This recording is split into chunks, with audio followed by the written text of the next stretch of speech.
प्यारे बच्चों, जो आज का हमारा टॉपिक आज शुरू कर रहे हैं वो यूपी बोर्ड के लिए तो बहुत ही महत्वपूर्ण है, सभी बोर्ड के लिए महत्वपूर्ण है, प्रतियोगी परीक्षाओं के लिए महत्वपूर्ण है, क्योंकि गॉस थ्योरम या गॉस लॉ जिसे आप जानते हैं, इससे संबंधित प्रश्न आपको परीक्षाओं में मिलने ही मिलने हैं। अब बड़ी बात है, गॉस प्रमेय क्या है। इसके पहले हम जानते हैं कि गॉस प्रमेय किससे संबंधित है। तो आप पहले जानिएगा कि ये गॉस प्रमेय कूलाम के नियम से, ध्यान दीजिएगा, कूलाम के नियम का रूप है। कूलाम के नियम का ही एक रूप क्या है, गॉस थ्योरम। दूसरी बड़ी बात, आप इसके द्वारा क्या करेंगे, इसके द्वारा आवेशित वस्तुओं के कारण उत्पन्न क्षेत्र, आवेशित वस्तुओं के कारण जो वैद्युत क्षेत्र उत्पन्न हो रहा है उसकी गणना करेंगे आसानी से। मन में प्रश्न होगा कि सर जी ये तो हम कूलाम के नियम से कर सकते हैं। मैं फिर आपको बताऊं, कूलाम के नियम द्वारा बिंदु आवेश द्वारा इलेक्ट्रिक फील्ड जब ज्ञात करेंगे और बहुत अधिक चार्ज आपके पास होगा, कॉन्टिन्यूअस चार्ज डिस्ट्रीब्यूशन होगा, तो ऐसी दशा में हमको कैलकुलेशन करना क्या होता है, कठिन हो जाता है। अब हर एक वेक्टर का सम लेंगे तो उसे फिर तीसरे वेक्टर के साथ, चौथे वेक्टर के साथ, तो ये सम करने में बहुत दिक्कत आएगी। जैसा कि हम बहुल आवेशों के कारण जो बल है या क्षेत्र है ज्ञात किए हैं उसमें। यहाँ पर क्या है कि हम गॉस प्रमेय की यूज कर लेंगे, गॉस थ्योरम का यूज कर लेंगे, तो बहुत ही आसानी से हमारा ये कार्य हो जाएगा, हमारा ये कार्य हो जाएगा। तीसरी बड़ी बात है कि यह आवेश तथा वैद्युत फ्लक्स में संबंध बताता है। किसमें संबंध, आवेश तथा वैद्युत फ्लक्स में क्या बताता है, संबंध। थोड़ा ध्यान देने की जरूरत है यहाँ पर, आवेश तथा वैद्युत फ्लक्स में संबंध बताता है, क्योंकि अभी आपने पढ़ा था इसके पहले जब वैद्युत फ्लक्स, तो आपने पढ़ा था फाई इज इक्वल टू क्या था, ई डॉट डी एस था, या phi equal to close integral E dot D S था। तो यहाँ पर फाई और ई और यस में रिलेशन था, और इस नियम से हम डायरेक्ट फाई और क्यू में रिलेशन शो कर सकते हैं, फाई और क्यू में रिलेशन शो कर सकते हैं। तो बहुत बड़ी महत्वपूर्ण बात है कि ये मुख्य रूप से तीन बातों की बात करता है। आपके पास सबसे पहले इसे कुछ जगहों पर नियम कहा गया, कुछ जगहों पर कथन कहा गया है। तो इसका नियम क्या है या इसका स्टेटमेंट क्या है, उसे हम लोग पहले लिख लेते हैं। सबसे महत्वपूर्ण तो हमारे पास स्टेटमेंट है, क्योंकि किसी भी प्रमेय का स्टेटमेंट जान जाएंगे फिर उसे हम क्या करेंगे, प्रूफ करेंगे। देन इस गॉस लॉ के अकॉर्डिंग में क्या होता है, वैद्युत क्षेत्र में स्थित, वैद्युत क्षेत्र में स्थित किसी बंद पृष्ठ, यहां ध्यान दीजिएगा बहुत इंपॉर्टेंट वर्क है, बंद पृष्ठ। अब ये बंद पृष्ठ वास्तव में चर्चा मैं भी कर लूंगा। बंद पृष्ठ से गुजरने वाला, या इसे हम परिबद्ध कहते हैं, वैद्युत फ्लक्स पृष्ठ द्वारा घिरे नेट आवेश, यहां पर नेट आवेश का तात्पर्य उस पृष्ठ में कुल कितना आवेश है, नेट आवेश का 1/ε0 गुना होता है। क्या होता है, 1/ε0 गुना होता है। तो ये आपके पास वैद्युत फ्लक्स है। मैं फिर आपसे कहूंगा कि कुछ जगह पर फाई ई लिया जाता है, बट एनसीईआरटी में ओनली फाई किया जाता है, तो फाई ई ले लेते हैं, फाई की बात करते हैं।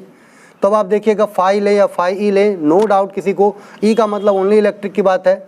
तो आपने पढ़ा था कि बंद पृष्ठ है, तो बंद पृष्ठ के लिए हमारे पास क्लोज इंटीग्रल बनेगा ई डॉट डी एस, कुछ जगहों पर डेल्टा एस लिखा है, तो आप बिल्कुल मत घबराइएगा, डी एस स्मॉल एरिया है, तो ई डॉट डी एस ये बराबर किसके बनेगा, 1/ε0 इंटू सिग्मा क्यू, उस पृष्ठ से परिबद्ध नेट आवेश।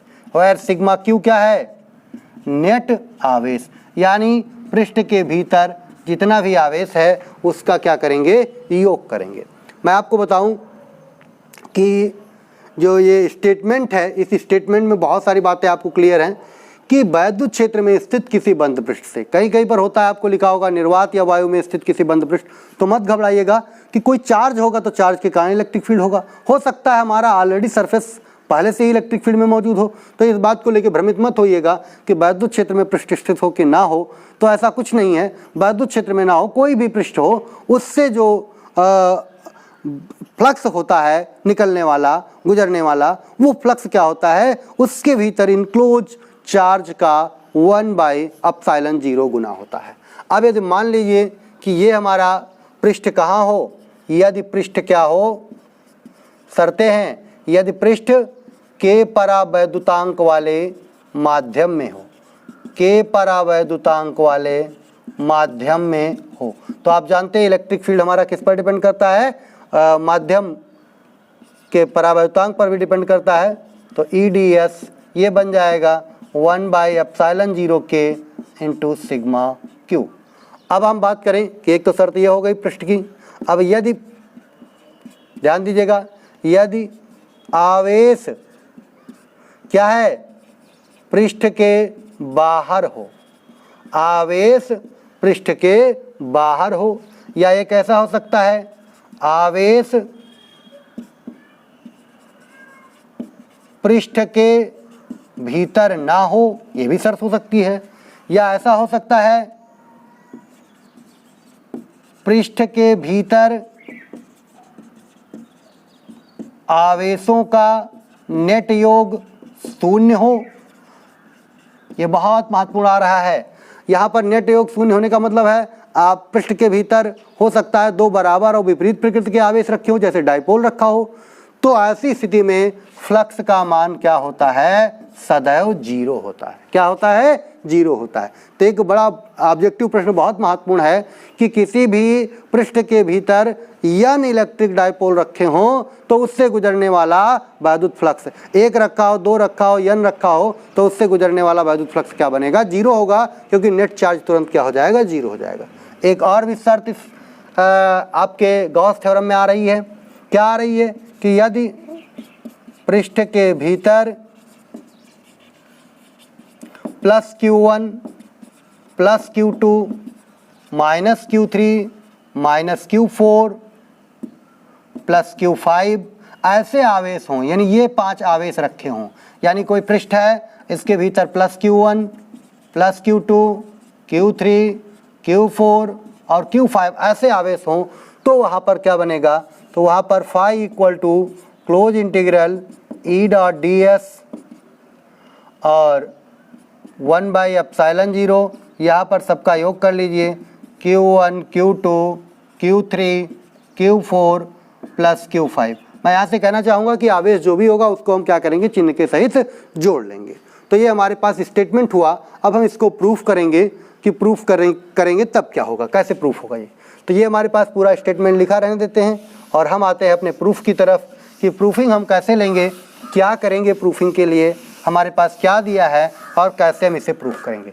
तो ये बहुत महत्वपूर्ण वर्क बन के आ रहा है, प्रूफ कैसे करेंगे। अब आपके पास इस हेडिंग से देखिएगा कि कोई एक बंद पृष्ठ है, तो बंद पृष्ठ किसी भी आकृति का हो सकता है, किसी भी आकृति का हो सकता है। तो माना एक बंद पृष्ठ, अब देखिएगा बंद पृष्ठ हमारे पास बंद पृष्ठ जिसका क्षेत्रफल हम क्या ले लेते हैं, जिसका क्षेत्रफल हमको S हमने ले लिया। हो सकता है ये बंद पृष्ठ हमारे पास क्या हो, गोला हो या किसी अन्य आकार का हो, अभी आगे चर्चा करेंगे, या किसी अन्य आकार का हो और उसके भीतर हम कुछ भी ले लेंगे। गोला NCERT में लिया गया तो घबराइएगा नहीं, हम गोला ध्यान नहीं लेंगे तो बिल्कुल मत घबराएगा, दोनों की चर्चा मैं कर लूँगा। एक बंद पृष्ठ जिसका क्षेत्रफल S है के भीतर अब कोई बिंदु ले लीजिए, बिंदु O पर एक आवेश क्या है, चलो प्लस Q मान लो, प्लस Q है। यानी अब देखिएगा मेरे पास एक पृष्ठ हो गया। यहाँ पर आपको बताना चाहूँगा, अभी गॉस थ्योरम में निकल के आएगा कि जो फ्लक्स है वो पृष्ठ की आकृति पर निर्भर नहीं करता है। तो आप बिल्कुल घबराने की जरूरत नहीं कि सर जी गोला नहीं ले रहे हैं, किसी आकार का, इसीलिए मैं इस आकार का ले रहा हूँ ताकि आपको कन्फ्यूजन ना हो कि गोला ही इंपॉर्टेंट है, किसी भी आकार का ले सकते हैं। अब आप देखिएगा यहाँ पर आपने क्या किया, बिंदु O पर प्लस Q चार्ज ले लिया। अब आप देखिएगा बिंदु O पर आपने एक प्लस क्यू चार्ज ले लिया, ये आपके पास ऑलरेडी दिया है। आप देखिएगा मान लेते हैं कि इस आवेश से पृष्ठ की दूरी कितनी है, पृष्ठ की दूरी कितनी है भैया, इस आवेश से पृष्ठ की दूरी हम कितनी बना लेते हैं, r बना लेते हैं। कितनी बना लेते हैं, r बना लेते हैं।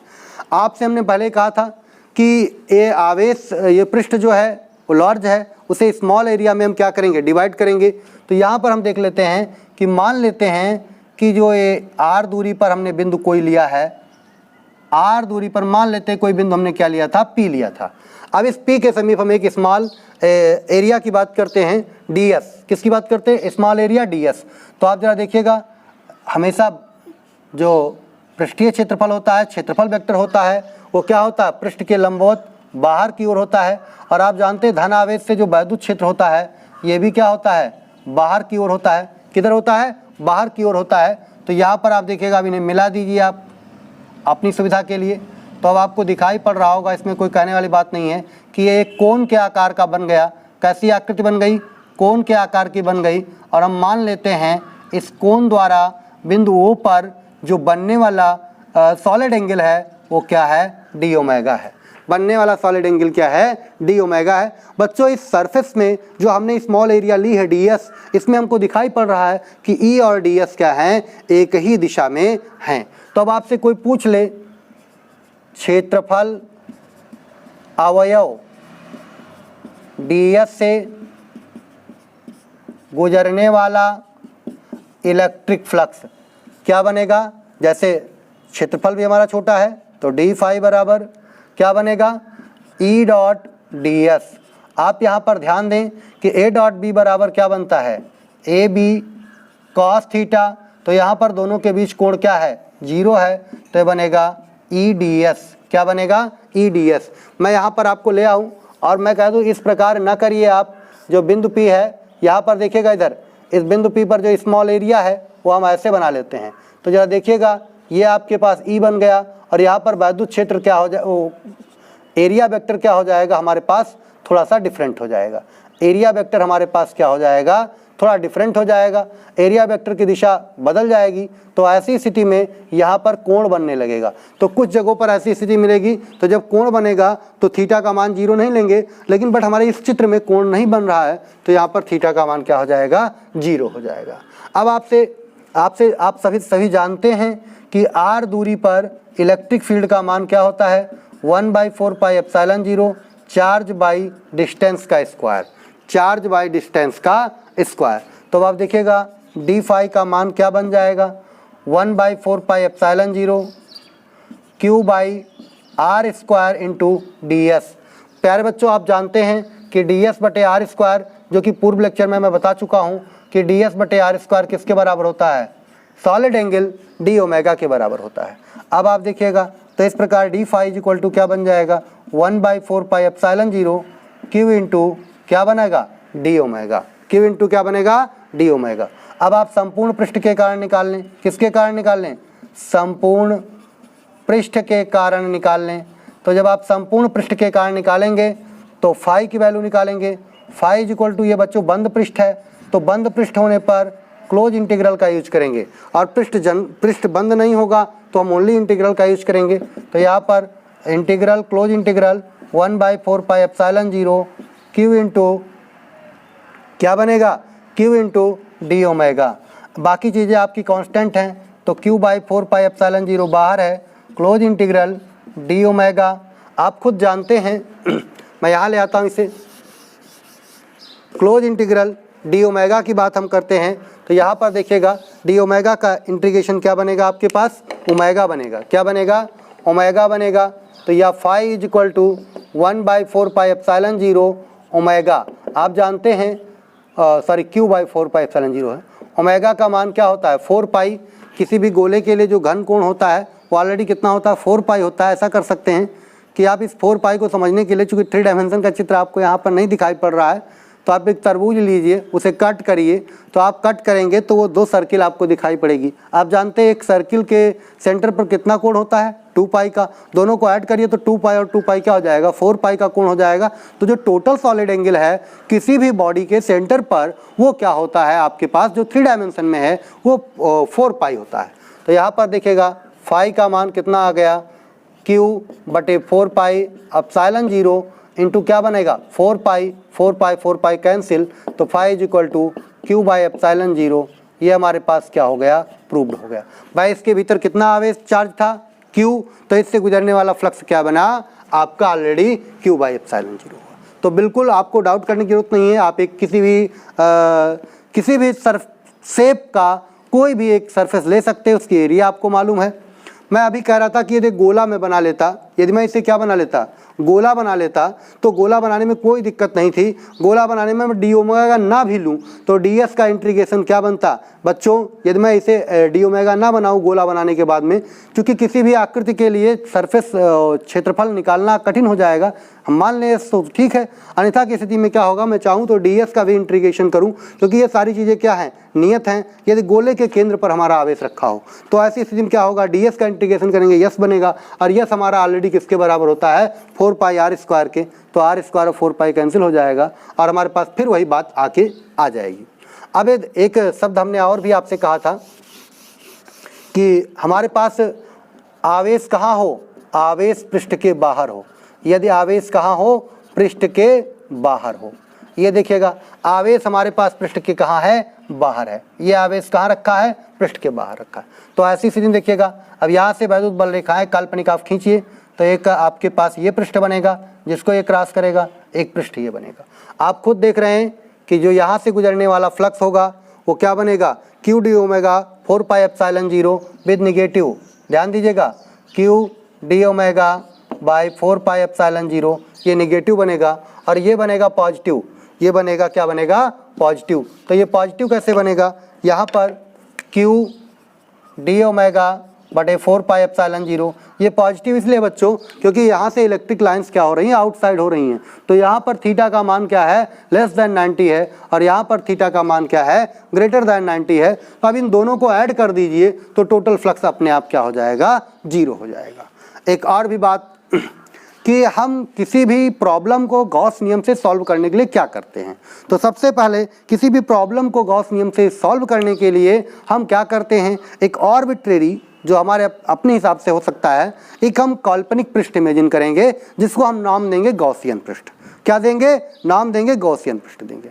अब उस गॉसियन पृष्ठ के कारण उत्पन्न जो फ्लक्स है उसकी वैल्यू हम निकाल लेंगे स्मॉल पार्ट से बांट करके। ये हो गया हमारे पास। दूसरी बड़ी बात है कि इस प्रॉब्लम को यहाँ पर जो सॉल्व करने की प्रॉब्लम है, ये गॉस थ्योरम जो है वो पृष्ठ की आकृति पर निर्भर नहीं करता। देखिएगा Q/एप्सिलॉन 0 में कहीं सरफेस आ रहा है, आपको कहीं वॉल्यूम आ रहा है, नहीं आ रहा है, तो किसी भी चालक की, किसी भी आकार के चालक के लिए क्या है, सत्य है। और दूसरी बड़ी बात, ये कूलाम के नियम का एक रूप है, तो ये इन्वर्स स्क्वायर लॉ को फॉलो करता है। इन्वर्स स्क्वायर लॉ जैसे ही फॉलो नहीं होगा, गॉस का नियम लागू नहीं हो पाएगा, गॉस का नियम लागू नहीं हो पाएगा। थोड़ा और भी ध्यान देने की जरूरत है कि अब आपके पास एक एग्जाम्पल मैं ले लेता हूं। मान लीजिए आपके पास एक ये इलेक्ट्रिक फील्ड है, यूनिफॉर्म इलेक्ट्रिक फील्ड, और इस इलेक्ट्रिक फील्ड में एक बेलनाकार पृष्ठ स्थित है। अब आपसे कोई पूछे कि इस बेलन से गुजरने वाला, इस पृष्ठ से गुजरने वाला फ्लक्स कितना होगा, तो अब देखिएगा इस आकृति में 3 प्रकार के पृष्ठ हैं। एक तो ये क्रॉस सेक्शनल एरिया का वृत्तीय पृष्ठ, और दूसरा ये आपका कर्व पृष्ठ 1 2 3। मैं मान लेता हूं कि इस पृष्ठ से गुजरने वाला फ्लक्स क्या है, φ1 φ2, और हियर क्या है, φ3। आप देखिएगा जरा, इसका एरिया वेक्टर लंबवत किधर बनेगा, ऐसे। इसमें इलेक्ट्रिक फील्ड किधर बनेगा, इधर की ओर बनेगा। इसका एरिया वेक्टर किधर बनेगा, इधर की ओर। इलेक्ट्रिक फील्ड इधर की ओर। देखिएगा इलेक्ट्रिक फील्ड ऐसे है, इसका एरिया वेक्टर किधर बनेगा, ऊपर की ओर। अब मुझे लग रहा है कि हमारे सारे छात्र जान गए हैं कि φ1 की वैल्यू क्या बनेगी, यहाँ पर दोनों के बीच में कोण क्या है, 180 अंश है, तो क्या बनेगा, EDS cos 180 बनेगा, EDS cos 180। और दूसरे वाले पृष्ठ को देखिएगा, यहाँ पर क्या बनेगा, EDS cos 0। तीसरे सरफेस को देखिए, EDS, इनके बीच कोण कितना है, cos 90। cos 180 का मान नेगेटिव तो बन गया EDS, cos 0 का मान पॉजिटिव EDS, और इधर cos 90 का मान 0। ये देखिएगा टोटल वैल्यू कट गई और फ्लक्स कितना बन गया आपके पास, 0 बन गया। मेरे कहने का मतलब है कि मैं इस एग्जाम्पल से देख रहा हूं कि इस चार्ज के भीतर को, इस सरफेस के भीतर, इस एरिया के भीतर, इस गॉसियन सरफेस के भीतर कोई भी चार्ज नहीं है, तो यहाँ पर फ्लक्स कितना आ रहा है, 0। यानी फ्लक्स किस पर डिपेंड कर रहा है, चार्ज पर। इलेक्ट्रिक फील्ड है या नहीं है, चार्ज सरफेस आपका इलेक्ट्रिक फील्ड में स्थित है कि नहीं है, तो ऐसी स्थिति में यहाँ पर गुजरने वाला फ्लक्स क्या बनेगा, 0 बनेगा। ये प्रश्न आपको मिला है, परीक्षाओं में आ चुका है। आप गॉस थ्योरम का एप्लीकेशन जो हमारा होगा वो अगले लेक्चर में होगा।